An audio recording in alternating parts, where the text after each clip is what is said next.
Hello, today we remember the death in 1898 of Lewis Carroll.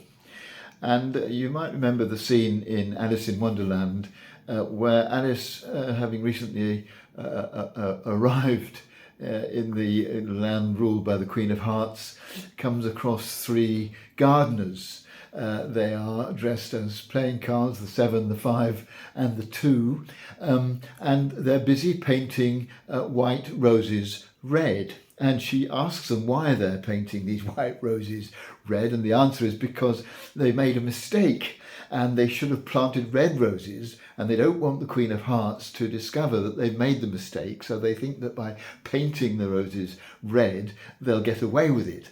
But just as they're having this conversation, lo and behold, the Queen of Hearts appears, and when she realizes that they have made this mistake, she says, "Off with their heads." Well, fortunately, Alice manages to find a way of preventing the three gardeners from being beheaded. But what's interesting for me about this is the assumption that if you make a mistake, that's the end of it. Life is over. And I think sometimes we do feel that if we make a mistake, we feel that that's it. We catastrophize our mistakes and our failures very often and make them much more serious than actually they are. And I was reminded of something I read the other day about the Navajo tribal nation in the southwest corner of the United States, and in their belief they have a strong weaving tradition, and in the weaving there is always a deliberate mistake. They have what's called a spirit line. And this deliberate mistake in the weaving, a sort of gap in where the thread should be, this mistake is designed partly to remind them that they are human, and that only the gods, Father Earth and Mother Sky and the Supreme Being, these are the only beings that can be perfect and without making any mistakes.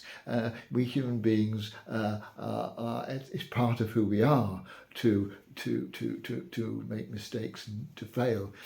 But it's also because the assumption is that they're putting their own spirit into the cloth that they're weaving. And so they need to have a spirit line, because if they put their own spirit into the cloth that they're weaving, they need to allow their own spirit to escape so that they can go on weaving something else. And I think putting this in a different kind of way, we kind of put our whole selves often into some project or something that we do.